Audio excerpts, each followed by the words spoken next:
Hey folks, welcome back to their Dice Tower Daily Chat. I'm here with the amazing, the stupendous Jess Cassady. How are you, Jess? I am good. I like these adjectives. Right? It's pretty amazing. Well, but I mean, you're like an amazing, incredible board gamer. You work for a ton of different companies, right? You do all kinds of marketing for Kickstarter folks, and you develop games, and you get to do all kinds of live streams with Heavy Cardboard, which I have to say you mostly win. All of this is true. But what are you working on right now? What's your current Kickstarter you're working on? Oh goodness! So right now, Tales of Barbaria for Greenbrier Games. So that's up. It is so cute. I love the artwork. Yeah, the art's amazing. Sonia Henar did the artwork, and this I think is her first board game that she's done. She's so good, and the bears are so amazing. So totally loving that. But the game itself is totally me because it's super cute but really stabby. Yeah. So, but it's not. There's Take That, but I don't like Take That where you can like destroy everything somebody else has set up. So this is a Take That where you're making a choice. Like you only roll a certain number of dice, and if you're going to attack, then you're not going to build up your engine or do something else. So there's a deficit to you, and then to the person, it may knock them down a little bit or more get in their way, but it doesn't destroy their game. So it really is just, these choices that you have to make, and there's definitely some Take That in it, which is just like fun ribbing, like game night. Definitely family level, which yes, I've worked Haba booths because I love Giant Rhino Hero too, and I just love working with T because they are amazing. Right. But people ask me, they're like, you usually like heavy games, but I like these games too. These games are really, really good. So this is a really good family level game, but with enough strategy that I'll play it and still have fun with it. So, right. I was just looking at it. I was amazed at how thinky it actually is. Yes, but again, not too hard. It's no. Super for kids. And the funny thing is, like you mentioned, development. I did development for Lovelace and Babbage, and when I would play test that, and this is, I hate saying this because I worked so hard to make it not speed math the game. I worked really hard to get away from that label. But when people see Lovelace and Babbage, you are programming and you're putting in these numbers, and people see it and think, okay, I'm speed mathing. But it's simple arithmetic. You're going to be fine. You can do this, I swear. And it's fun because you're going for these different optimizations. Like, same thing, you could build an engine, or you could, which would give you some special power you can use, or you're just going for different points, right? And then a little bit of set collection. But I would play test this with families, and kids by far rocks this game. And you would not think that. It was because they weren't afraid to try. Right. And so many adults have gotten to a point in their life where they're just so afraid to take that risk and make a mistake and look stupid.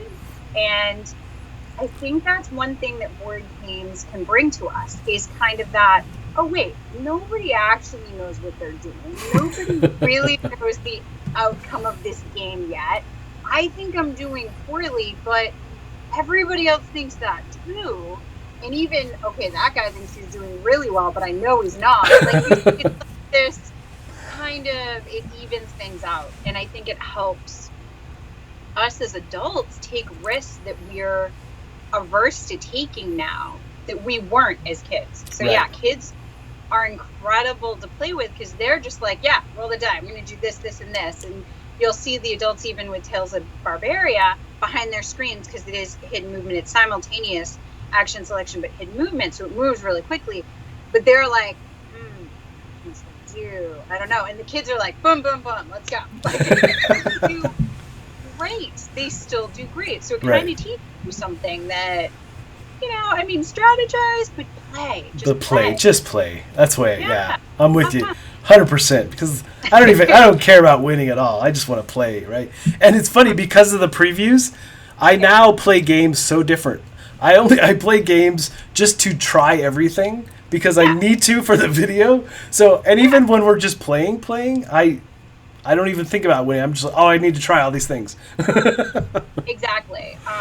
And that's the thing. So I love heavy games too. So I love games 18xx, right? And there are so many people who won't try 18xx or other cube rail games or even war games, coin games. They won't try them because they have this connotation. It's going to be really hard. Or again, 18xx. There's a spreadsheet for the math. This is going to be crazy. It's not that bad. The spreadsheet makes it easier. It's just like plug and play. Right. But so that you're not moving all of your chips all over the place. But you could. You'd be fine. So people have this connotation that it's really, really hard. But I'm lucky enough to play with people who are well known. If you're on Boardgame Geek, you know them. Eric Brocious and Joe Roshanan and Joe Huber are my game group for these games. And these are guys who played this probably 1,500 times by now over their course, all the different 18xx. So they're not going to replay these games just to win. They're playing this to see, like, well, if I take this route and do this thing, can I win? What does that do? Oh, you did this thing? Maybe I'll try this. Maybe I'll open this and then I'll open this other one, which seems counterintuitive, but now I have these two train companies and maybe they'll merge So they actually will say, like, this is probably dumb, but I'm going to do it anyway, which is to your point. Like, it's not about just going for the optimal move. I think I play a game that way the first few times. And then after that, I'm just all over the place. I'm like, well, what happened? Then I'm pushing levers. Right. What happens when I do this thing? Well, I did like, oh, that was bad. Okay, that doesn't, nope. But that keeps it fun. Yeah. And it keeps that play going, and it makes it interesting. Of like, and to have the conversation with somebody of like, don't do that. That doesn't, nope. That doesn't work. It's definitely forced me to play from the hip way more than planning. I almost never plan out anymore. I'm just like, let's try this. Let's see what happens. Yeah. It's so fun. So I know you've told the story many, many times, but give everybody your board game origin story. Okay, so there was two phases to it. When I was really little, my dad was one of like 12 kids in his family. He was first generation American citizen because his parents had immigrated from Ireland by way of Canada. So they'd come down, they'd started this farm, huge family, and they liked to play 31, which is basically like 21. Same thing. Your goal is now 31, right? So they would play this game, and none of the kids were allowed to play. But they played daily for hours. And so when we'd go up to visit, my dad was at the table playing with his siblings, and I like my dad a lot, so I would just go hang with them or sit in his lap or whatever and hang out. And I think one time he just kind of let me play with his cards, and how it worked in my family, and this definitely shaped who I am as a gamer, not always in a positive way, but how it worked was there was a lot of kind of bad-mouthing each other a little bit, that word. And so they'd kind of rib each other and be like, you got nothing. You don't know what I have. You don't know what I'm going for. Oh, you're never going to get that. Like, just messing with each other. And the kids couldn't play because they didn't want the kids to cry, basically, and, like, be upset about it. Right. And I think I started doing the ribbing. And so I was like, you ain't got nothing on Eleanor. What do you think? And I'm like 4 and diving into it. And they were like, oh, wait, let's let her play. And, like, so I got my own seat at the table, and we played for nickels. So you would bet a nickel if you were in a you'd win the pot of nickels. And honestly, if you ran out of nickels, they just gave you more nickels. It wasn't like a big thing. Right. If you won all the nickels, it was bragging rights. If you lost nickels and somebody had to copy some nickels, oh, they ribbed you hard. I bet. So you you didn't want that to happen. There was, and then also like my Aunt Eleanor, who I adored, but you know, you're discarding to this discard, and as a kid, I wanted to look at the discard to see what was out, like, and I remember a couple times before I learned my lesson, reaching to look in the discard and her slapping my hand away, and she said, "You don't remember? Then you don't know." And she would not let me check it, even at like 4 and 5 years old. And I was like, okay, all right. So now when I play games, like, it's like auto record. I remember and know to look for everything. And it can drive me nuts. I'll be playing, like, even streaming on Heavy Cardboard, or playing at a convention, and people are looking, and I'm like, what are you doing? I'm like waiting for Aunt Eleanor to like reach in and be like, hey, no. So that was when I was a kid, just kind of that foray into it. When I went back home, so, you know, because they lived up in Vermont and I was down in Massachusetts, I fell in love with Rook. So Rook was my, like, favorite game. And I loved Rook. And I had my Rook deck. And that was a little bit hard for my mother to handle. So she and I didn't get on very well. And so she would try to punish me for whatever I had done. And I would kind of be smart about it and be like, I don't care. And one day she realized that she could be like, I'm going to take your Rook deck away. And I'd be like, oh no. What? And she knew. So then it became, I somehow got a second Rook deck. Mm-hmm. But I was not smart about this. Oh, yeah. So she was like, going to take the Rook deck away. And I was like, I don't care. And the second I did it, I was like, oh, God, that was bad. Not what I should have done. And she's like, where's the other one? And I was like, love it. She didn't find that one. I think she looked, whatever, and it was hidden under my bed. Mm-hmm. So, and then I just was like, no, there's no other one. And then I feigned being upset, right? Like I was like, no, oh goodness, don't take my Rook deck. So I guess I learned some bluffing early on. True. First foray into that.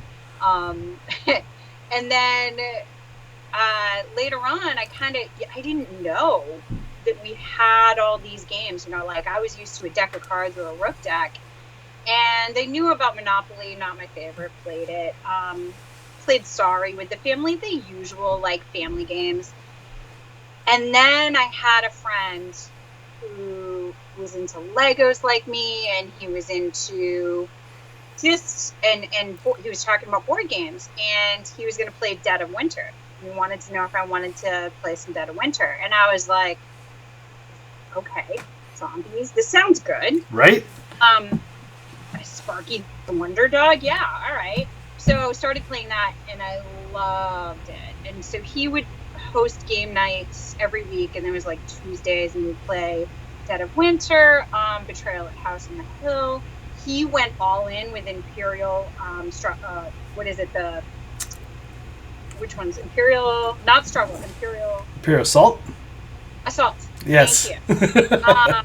He went all in with that, and he had the minis painted. Oh, very cool. And he would always be the dark side, which was great, because then we would take the team, and we, you know, it was my friend Bidiak, and like, you know, another friend would sub in, and we would just take that team thing and the team effort, and I loved it. I'm like, all right, I'll be the fast one, and I'm gonna hit this one, and you do that, and it wasn't like, there was no one person leading it, which can happen in those co-op games. Right. We were a good team, really fun times.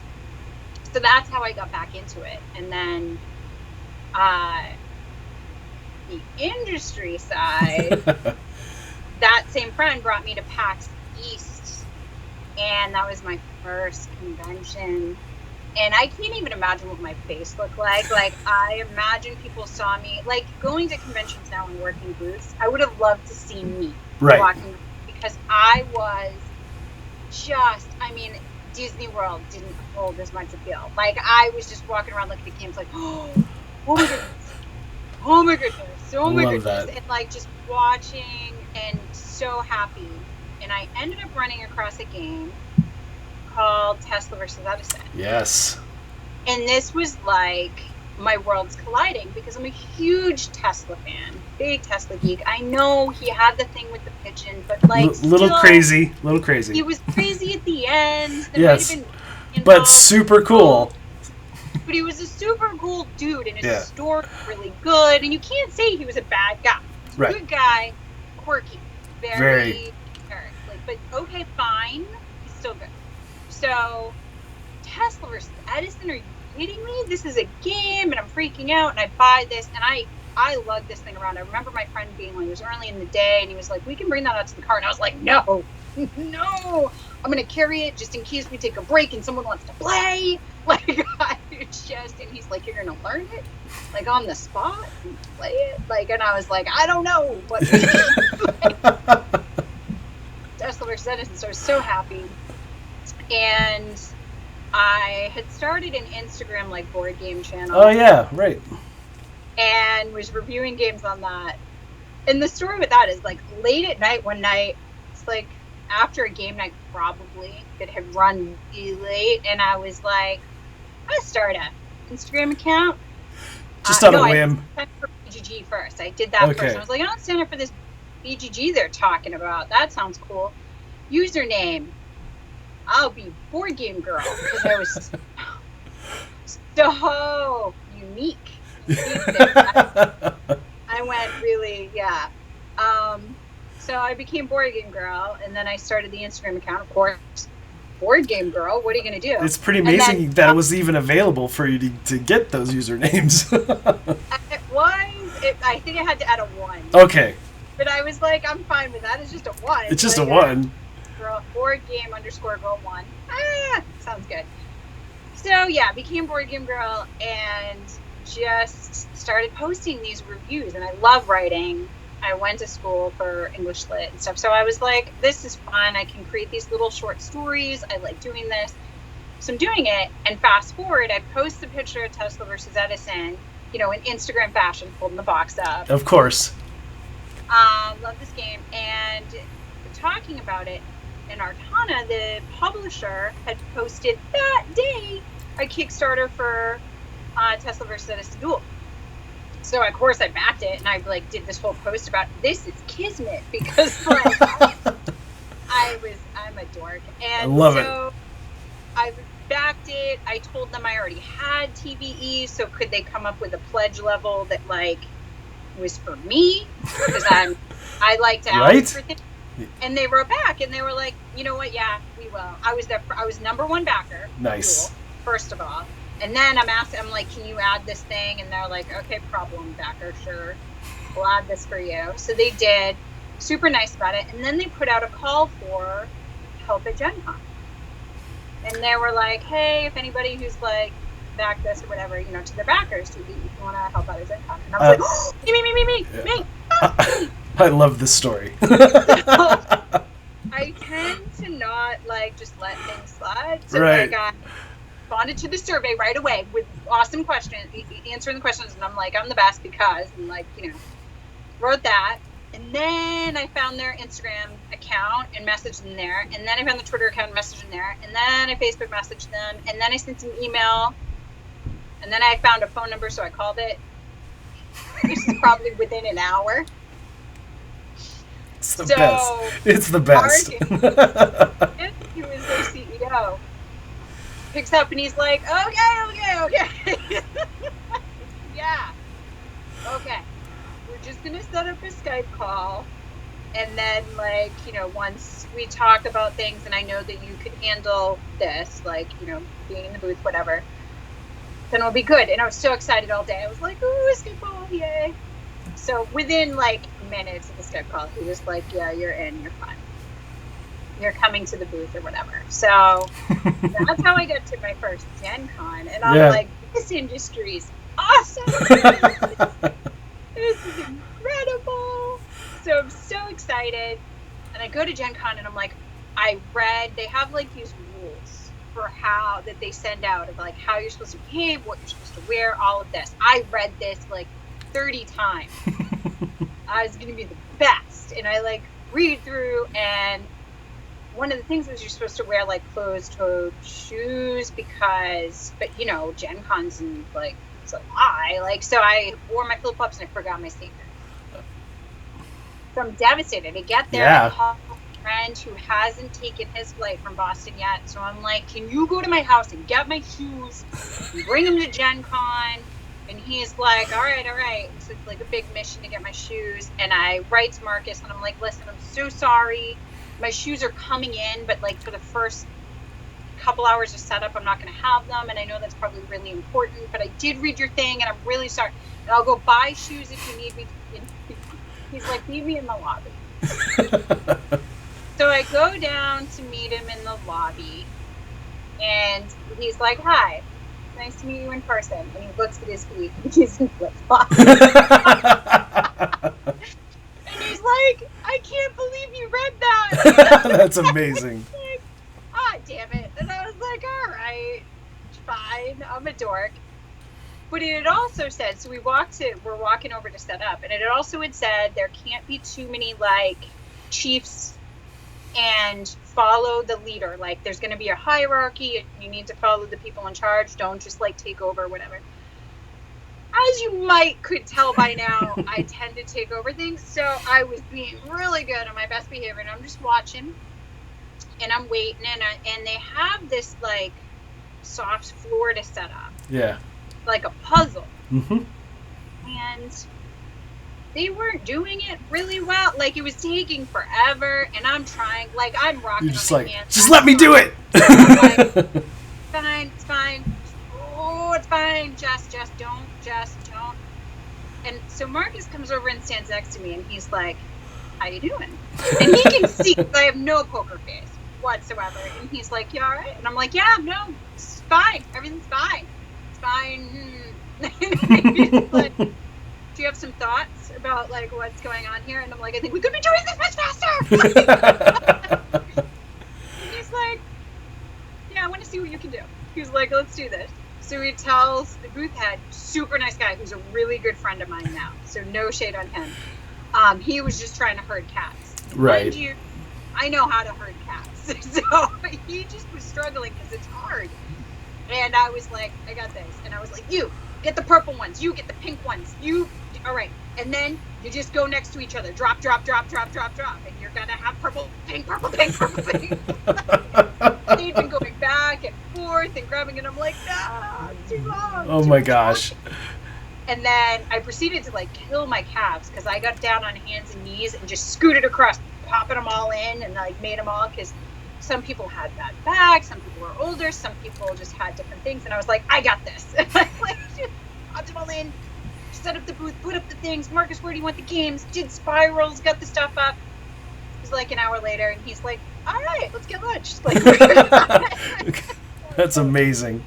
And it was so much fun, and I got bitten by the bug. I was right? This is what I want to do. I want to travel the world. I want to do this booth work. I want to see people. Right. So excited. And I never left the booth. I would just sit in there. And if anybody saw me that first year, you know it was my first year because I was hopping up and down. And people would pass the booth and I'd be like, hey, you like games? You like games? You want to look at some games? Games! That's amazing. I was really, really happy. And I met Tom that year. Actually. Yeah, okay. That was one of my most like Instagram posts, actually. Oh, that's awesome. And I don't know if he remembers this, but I went up to him. It was it wasn't open yet. Like, right. So he setup day. And I ran into him and I was like, hi, Tom. Is it okay if I fangirl all over you? I'm not kidding. That is what came out of my mouth. It's the best. Oh my gosh. That's not what I meant to say. But that's what I said. And he's like, I don't know what that is, but yeah, it's okay. And I got a picture with him, and I was so excited. I have to find this picture now. Yeah, it's on Instagram, and it has like 1,600 likes. That's awesome. Like, yeah, and I told the story of like, I made a fool of myself. Yes, I did. Love it. But I got a picture with Tom. And I met Ignacy, and I was all like, can you sign this for me? He was like, all right. He drew me a picture, and I was like, yep. And I met Scott Caputo, and he was a new designer. He just had his train game at that time. Okay. And he was So he was relatively new, so no one was freaking out about Scott Caputo. Now they would, but like at the time, he wasn't well known. This game was releasing at Gen Con. And I was just so excited. I'm like, can you sign it? And it was me? Like, really? Like you're freaking out about me? So I love it. He still follows my stuff and likes my stuff because he was like, she was so excited. Way back. That's like, so good. Well, the enthusiasm is totally infectious, you know. I try. It's awesome. Well, Chad has a great question then, because how many conventions do you typically go to in a year? Oh, this is so on the nose. I bet it's somebody who knows me. I'm not looking at Chad. All right. But yeah, so in my first year of deciding to do this for a living, because I got hired by Artana very shortly after that, I went to almost 40 conventions in a year. That's a lot. I think it was 38 was what the final number ended up being. Yeah, that's more than that's even more than I do. So. I know. Yeah. I mean, it was a race. Like, there are people who go to a lot of them, and they were like, "You really? Like, what are you doing?" But I went to a lot of local ones too. So some are local. Count those. And then I did. Yeah. It became to a point where, like, this was my board game family. Yeah.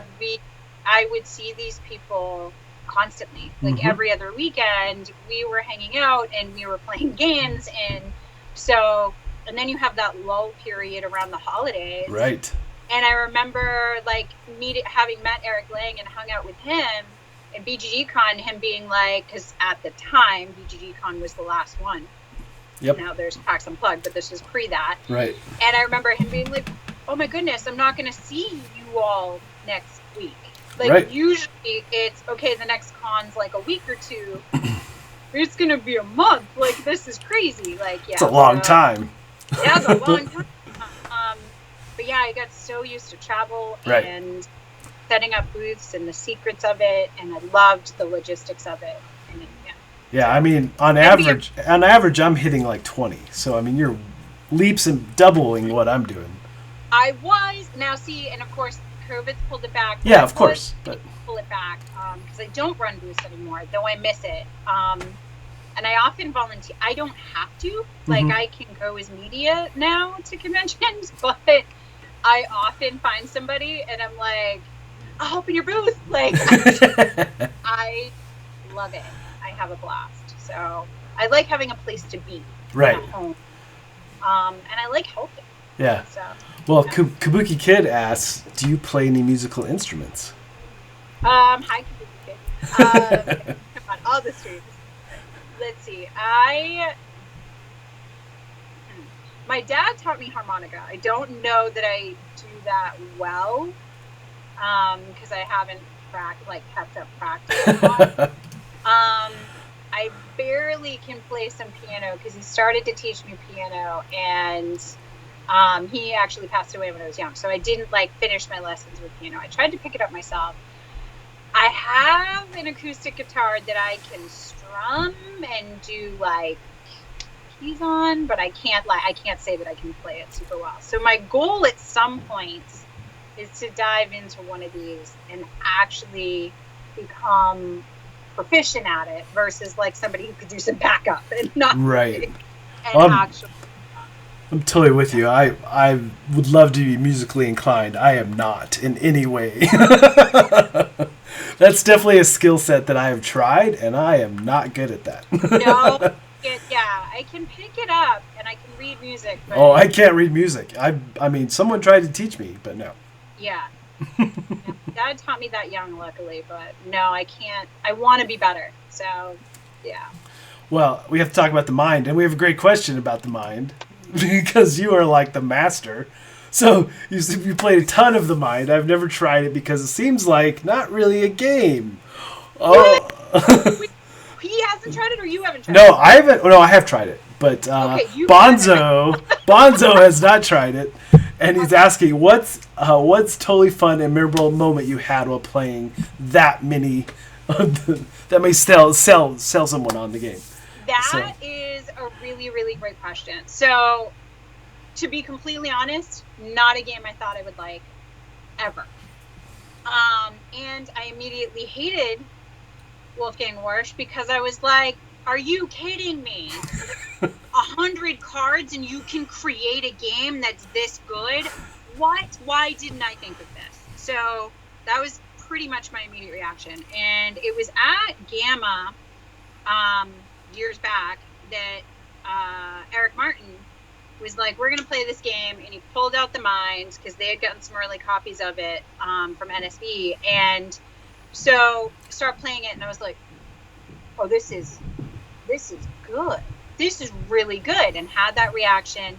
And then we just kept playing it. And Eric had played a bunch at that point, and it became like a joke of like, who was going to play this game more? And my friend Steph Hodge was playing it a bunch, and I just got obsessed with it. And I kind of got known for always carrying it in my pocket. And that was all these copy, by the way, that I had in my pocket for a really long time.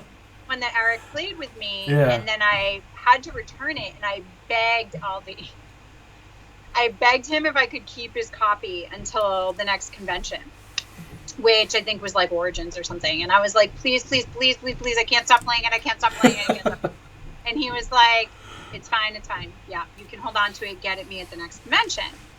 And then I proceeded to go to like MeepleCon, and I ran into, she plays trans games, and I can't think of her name right now. Crystal, and she's Dice Tower. Oh, Ambi.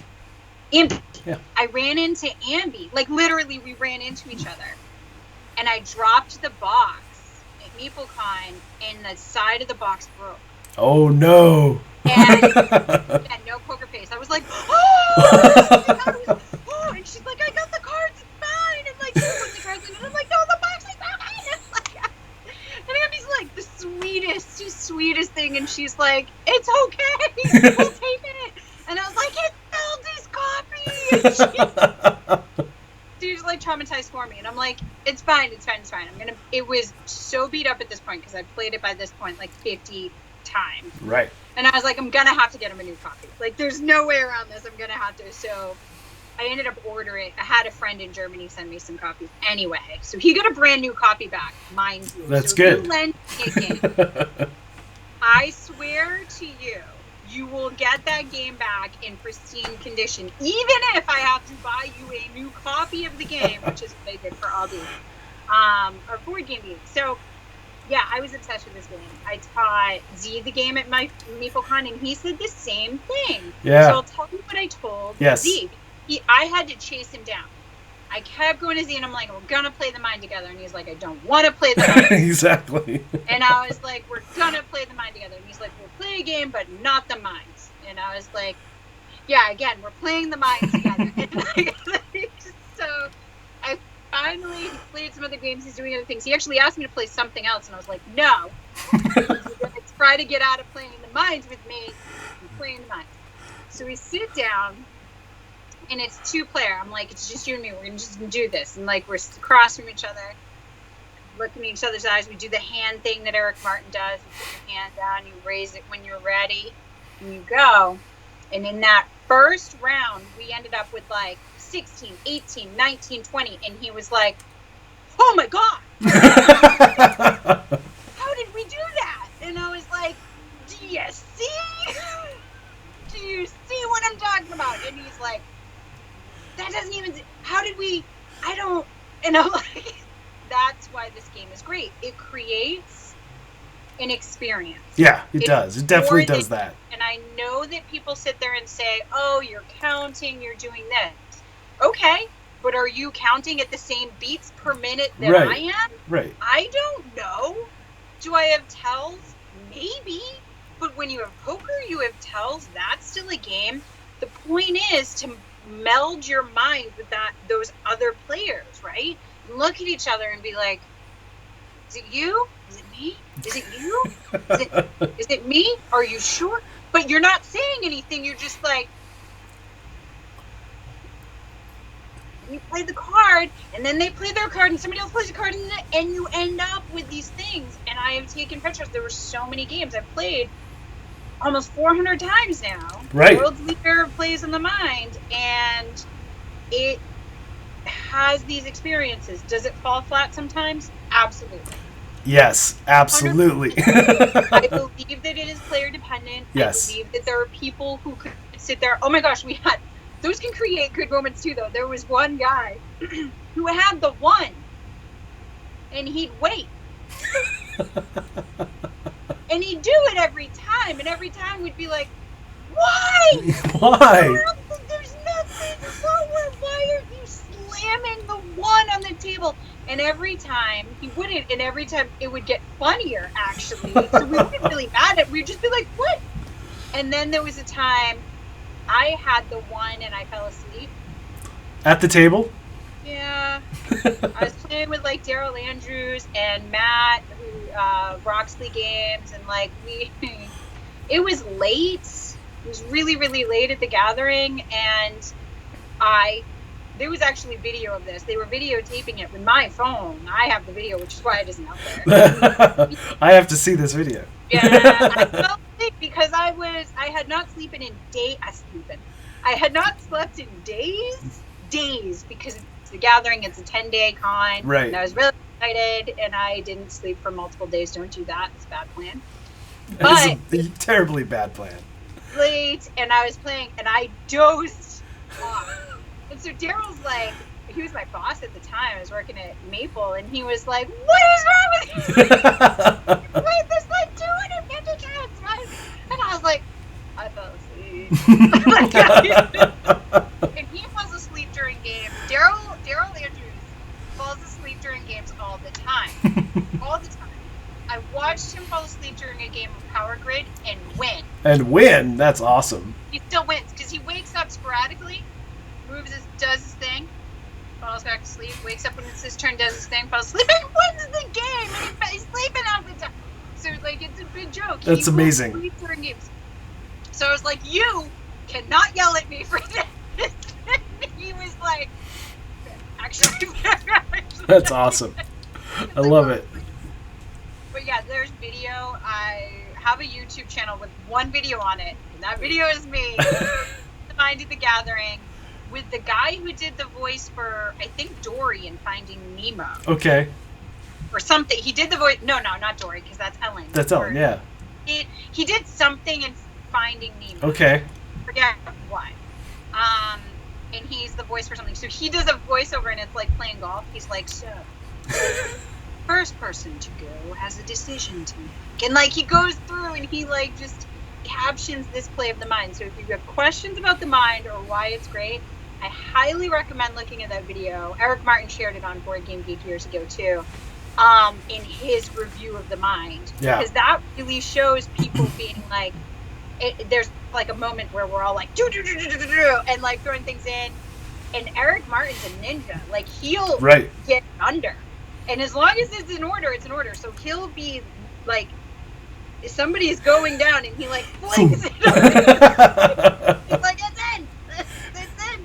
And yeah, so it's moments like that where it doesn't seem like a game.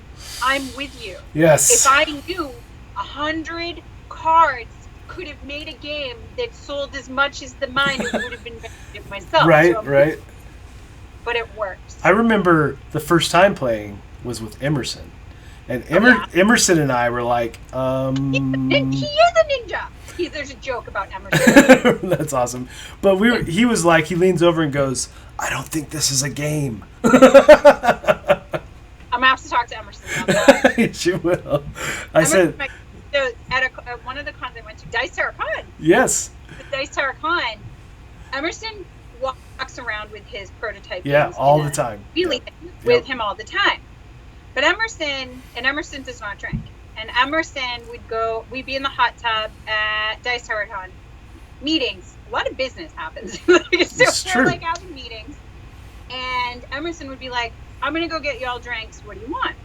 And he'd leave with his prototype case, scoot away, and he'd be gone for hours. Because he has been playing somewhere. And so Daryl Andrews, again, he would like make jokes. He'd be like, Emerson's in the tree. Emerson's over here. Emerson's going to pop out. And then randomly Emerson would like wheel by with this thing. And we'd be like, ah! Emerson. And then he'd be like, I'll be right back with the drinks. I swear somebody stopped me to play a game. And that's what would happen. They'd see him with his games. Always. Yep. And they'd play, and he'd be like, I was just going to set it up, but then they wanted more help and da-da-da-da-da. And it would devolve into that. So that's what I mean by Emerson being, we were always like, is he there? Is he here? Where's Emerson? He'd always be there. But yeah, I don't think Emerson would like that game. So player dependent. Definitely. Yep. What do you like it best at? 2-player or? Depends on the people. Yeah. 100%. So I have played 2-player games that were incredible. Okay. And right on the same wavelength. And you're like, oh my goodness, we're good at this. Yeah. And then I've played 4-player games, same thing. So it really depends on the group, which ones have been most enjoyable. Yeah, I've sat down and played, 30 rounds of it with people.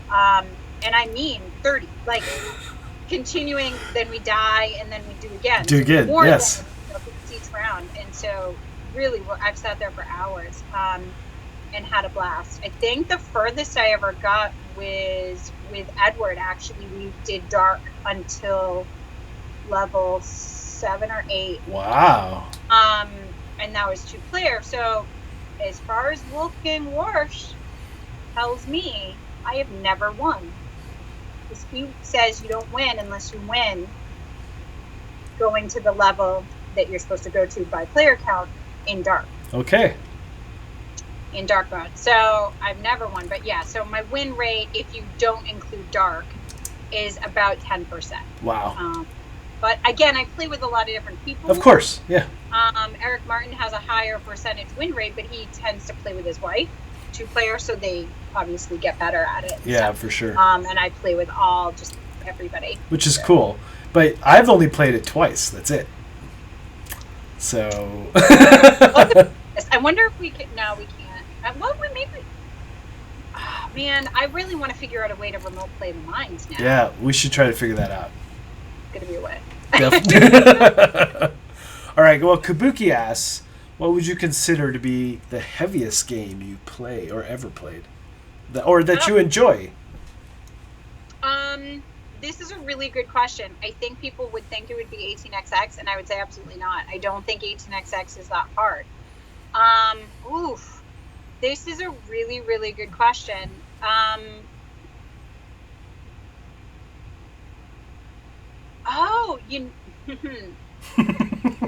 This is a really interesting one. I think this is going to surprise people. All right. Oh, not 18xx, because I think that's actually super approachable if you have a good teach.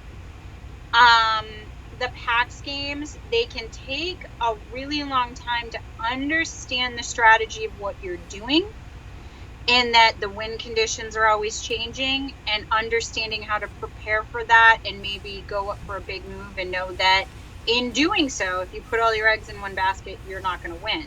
But once you understand that, again, not difficult. Right. So I wouldn't consider those hard.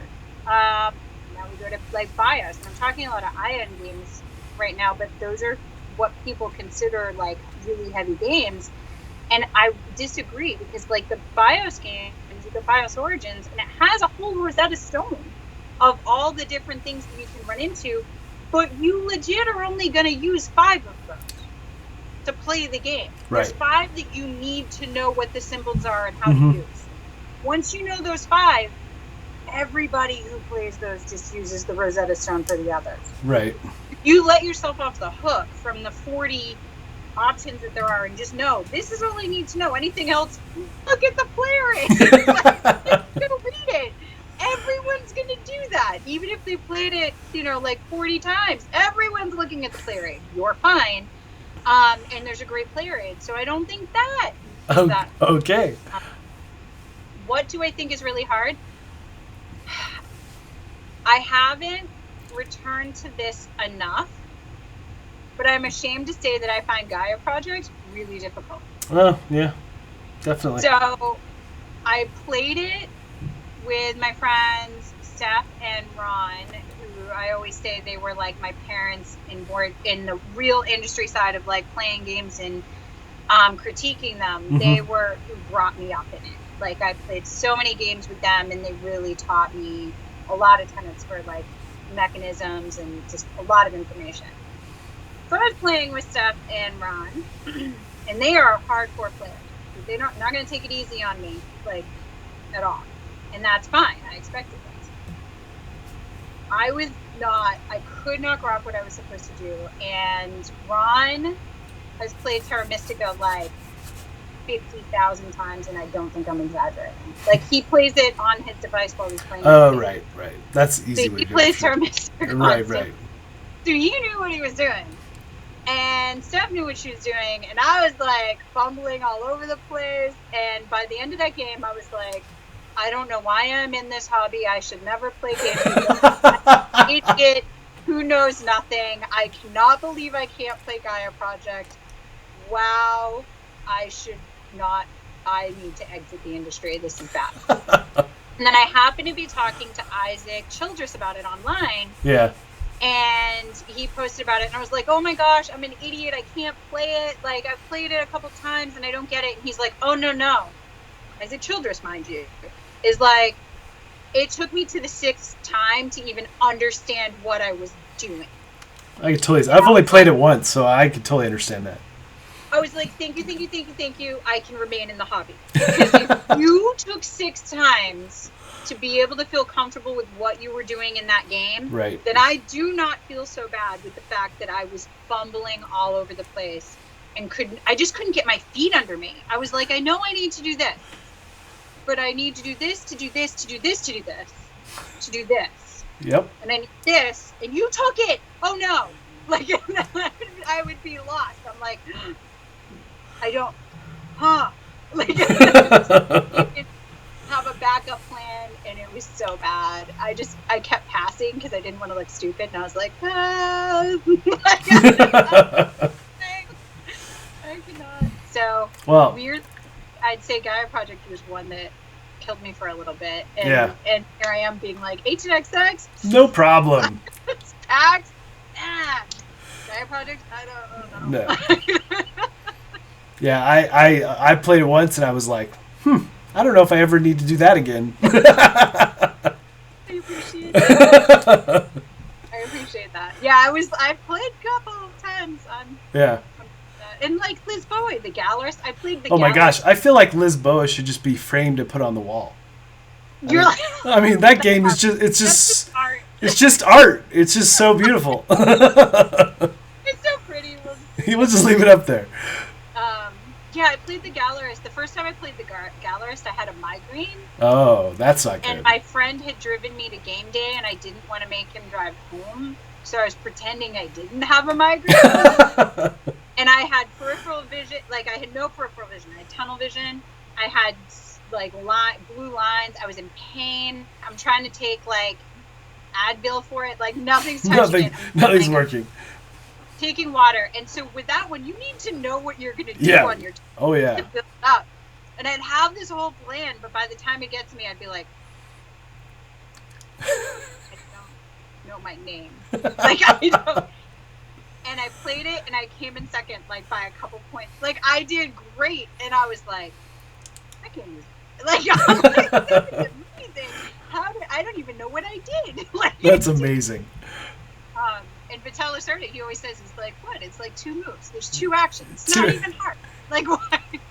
And I was like, yeah, you're right. It's nothing. I think I got pretty lucky. But yeah. That's good. That's amazing. Well, we have to talk dinosaurs, right? Because that's got to be your favorite board game theme?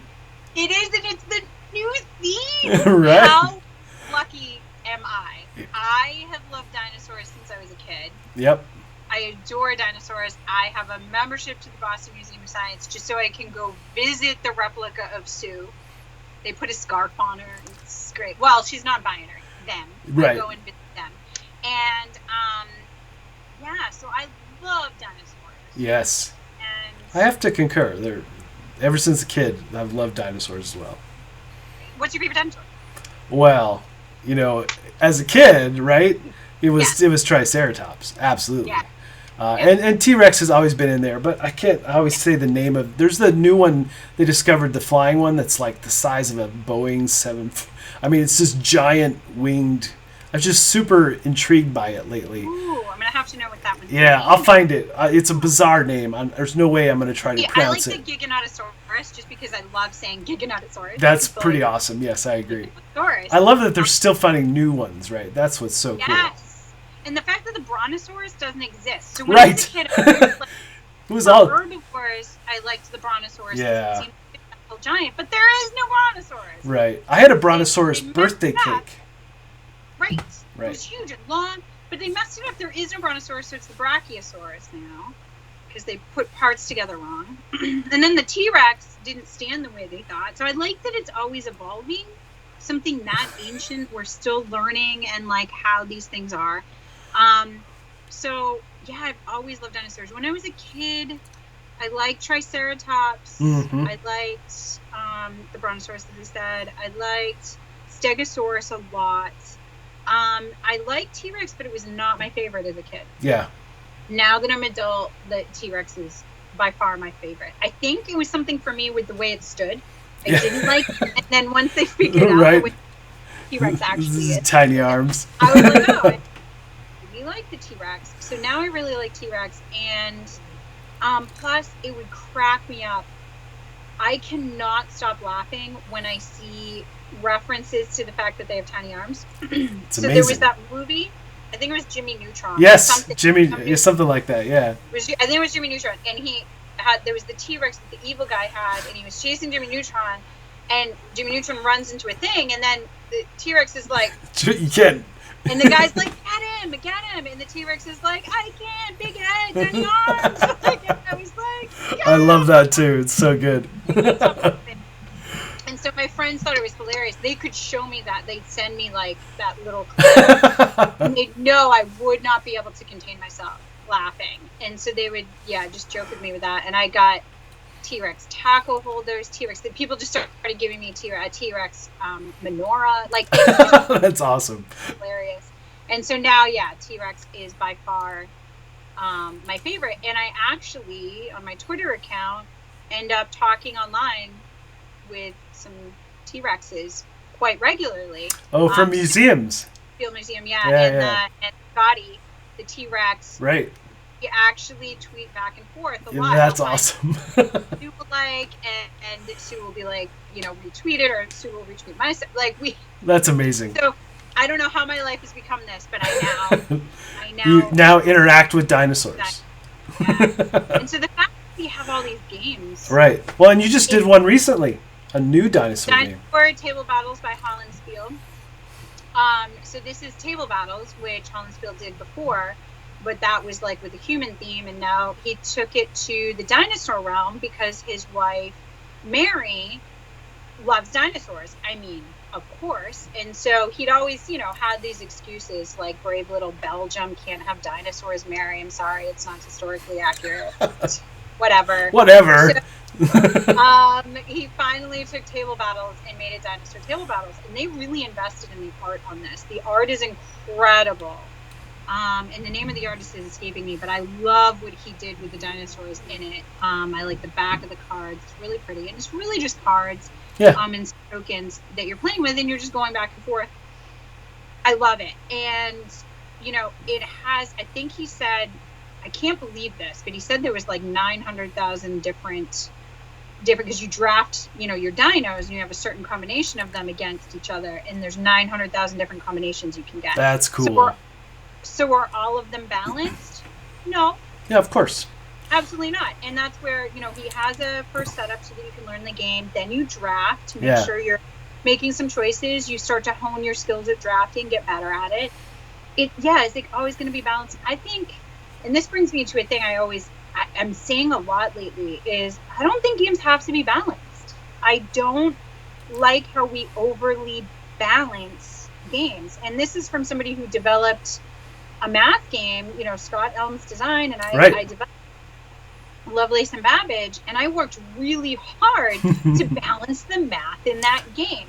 But once you leave the start point, yes, your cards are going to be balanced in what you have, but it's you that has to make sure you're finding the optimal things. And I think there's something to be said for allowing players to go off the rails.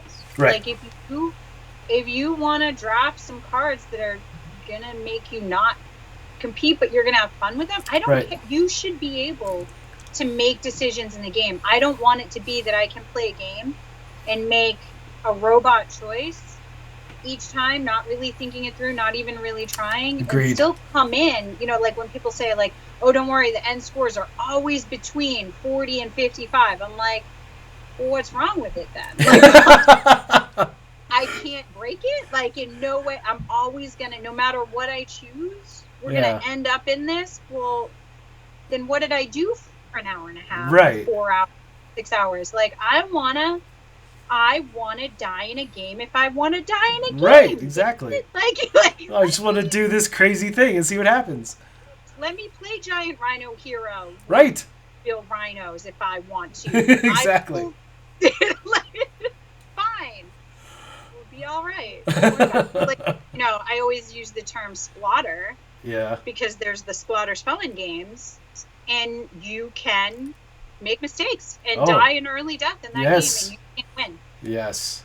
You cannot win. And if someone's miserable, I've told this to Jeroen, one of the designers of Food Chain, that I let them shutter. So I feel like if you're running a restaurant and you're clearly not going to survive, I feel like you should be able to go bankrupt. So it's a house rule for me that if someone's miserable, if they're okay pittering along and they know they're not going to win, but they still want to take out some ads and sell some burgers, and that's fine. You do you. But if you're like, I know I can't do anything with this, I have too many like managers and not enough waitresses, and it's over, then I let you like just go ahead, shutter. Yeah. Pack the rest of the game, and everybody else. That should just be part of the standard rules for that game. Sure, if you're miserable. If not... Yeah, I'm pretty miserable when I play that game. Well, and I've been completely killed in it, and really I like watching the other players. I like seeing, okay, all right, I'm out. I'll just keep making my banners and selling some burgers. And now, whenever you guys do your thing, and I'll watch. Whenever I'm forced to play, literally forced to play, I purposefully will try to lose as fast as possible. I'm not letting you do that. So now this is a challenge. We're going to have to click Food Chain Magnet. We're going to get the guy from Finding Nemo. Okay. Voiceovers. Mark is making decisions. It does not look like he wants his restaurant. Exactly. Like, we're going to film this, and I'm going to make you actually try. Well, and part of the thing with that game is that when I was in my tech job, it felt too much like my tech job. From the marketing aspect, hiring and firing. It was all, I was a manager. I'm like, this is work. Why do But you're not in that job No, anymore. I'm not. And it's true. You have the expertise. So I feel like you can draw on this past, pull it in, and it'll just be nostalgic. It'll just be nostalgic. Yeah, that's exactly what it'll be. Why I'm in marketing. That's the best. Oh my gosh. So, do you have a favorite dinosaur game? Well, right now I'm obsessed with Dinosaur Table Battles. Yeah, it looks really good. It looks really good. I like a lot of things, so I'll quickly run down. Dinosaur Island, I love because Jonathan Gilmore, who's a really good friend of mine now, and same designer as Dead of Winter, which I've told you, brought me back into the hobby. I love that your people can die, can get eaten. They can eat. And that just cracks me up. And so I love Dinosaur Island. I like how bright it is. I like. Yeah, do you like that? I wasn't sure at first. Like the first play, I was like, I wore that slap bracelet. Oh, now I'm sad. Oh. I had that slap bracelet. I wore that dinosaur slap bracelet. I loved it. Yeah, no, I liked the game too, but that first play, I was like, what is going on? And then they eat them, and I'm like, oh. But yeah, I love that. What other dinosaur games do I really love? I like Draftosaurus. Is actually a super fun game. I haven't played it, so quick. Yeah, looks like it would be. It's light. It's something to play at lunch, or like you go on a picnic. You can be like, guys, we're just gonna pull this out, and it has the tiny little dino meeples. So I do like Draftosaurus. Cool. I'm playtesting a game right now that's not out, Dino Run. Oh yeah, you told me about this. This sounds awesome. It is. I think it's going to be really, really great. Have it you... needs more development. He's working on it. Hasn't been picked up by a publisher yet. If Okay. everybody wants to play Dino Run. Now, Great. Have you played Dino Dunk? No. What? What is this? this game? Are we doing No, it's not. It's all I will send it to, but it's a little dexterity game with discs, and there's dinosaurs that you have to basically play basketball, soccer, that kind of thing, and you're flicking back and forth, and only certain dinosaurs can carry the ball. Oh. And and you literally have a small little tiny ball that you have to place on the disc and then flick into the zone. Yeah, it's awesome. Oh, that sounds amazing. I love it. There's one by Haba too that's the Dino one, and it's like flicking. It's cards. It's cards. Yeah. You're trying to get on top and knock the dinos. No, this is like the poker chip thing that you're flicking. It's awesome. So you got poker chip ones. These are cards. See, I'll bring something like that. I bring that the Haba game, the Dino game, to bars. Like if it, yes. Obviously not now with COVID. Right. In the future, when you can go back to things, you can go ahead and like flick these things out and like do it at a bar, and people want to come over and want to join in because they see you doing this. So dexterity games like that, I like bringing there. So I do like that type of Dino game. I can't think of any others offhand. Yeah, those are good. Those are great suggestions for sure. Yeah. Well, we're at the top of the hour. I can't believe it's been an hour, but we will end with this from Heavy Cardboard. It says Jess is one of the smartest people in the industry. Legit genius. I haven't rules. I love that comment so much. But Jess, thanks for being here. I appreciate it. It was so fun to have you here. Thank you. Awesome. And folks, thanks for watching. Thanks for all the great questions, and thanks for hanging out. This is always fun. I love doing these chats. They're so much fun. So, and until next time, folks, do you know my sign-off line? No. What? You don't know? I don't think I've watched it to the end. Oh, so sad. I'm the worst. You are the worst. Stop doing it. All right, folks. Until next time, we'll see you at the table. All right, guys. Bye.